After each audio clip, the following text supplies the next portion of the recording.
I'm Dr. Saab Johal, and I'm a clinical psychologist with the emergency management team at the Ministry of Health.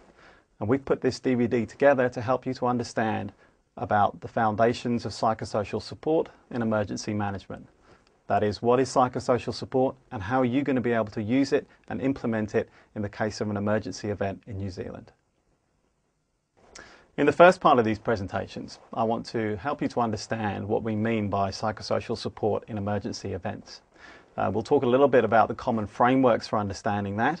What are the principles involved in trying to deliver psychosocial support to affected populations? And then we'll move on to what are the sorts of reactions that you could see in individuals and communities, and how is it that you're going to be able to help those people no matter what agency that you're working for, and how it is that you can work with other agencies to do that.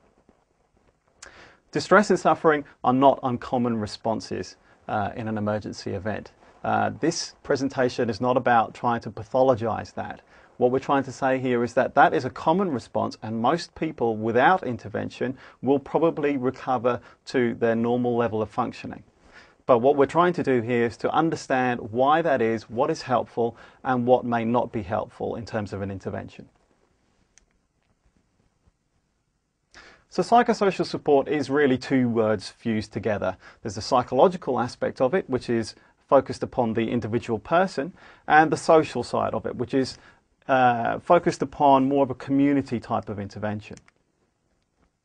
We know that during and after emergencies or disasters, there's a whole range of mental health effects, and that could be from low-level anxiety to full-blown post-traumatic stress disorder types of symptoms.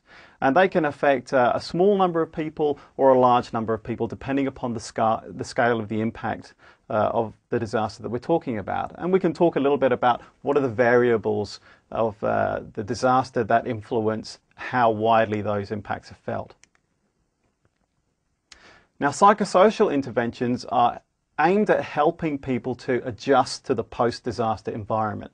Things are never going to be the same for those individuals and communities who are affected by emergencies. And what happens is that not only is the physical infrastructure changed, but the social infrastructure is also changed. How those people feel about themselves and all the people around them, and also agencies that might be trying to help them, is affected. And you need to understand that, and this is here to help you. Psychosocial interventions are also aimed at the individual in helping them to cope and understand with what they might be going through.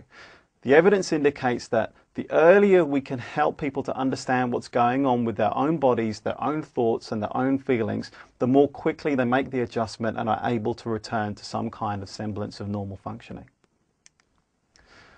So psychosocial support really is aimed across three domains, and we're trying to improve well-being and functioning across those three domains. The first one is really focused upon the individual. We're trying to help people to function at the highest capacity that they can. We're trying to help them to fulfill their own potential, to improve their mental and physical well-being. If we take one layer outside of that, we're hoping that we're going to be able to intervene so that we can improve the relationships that people have with one another, and also to the agencies that they're going to be working with. Now, in particular, I'm thinking about trying to connect people with their loved ones and making sure that they've got good contact with their family and the social support systems. Culture and values of a society are extremely important, and you functioning in a post-emergency environment will be thinking quite carefully about, well, what's important to you and what's important to those people who you're trying to help. And being mindful about that, being mindful about what your purpose is and what people are experiencing will help you enormously in trying to intervene to help them.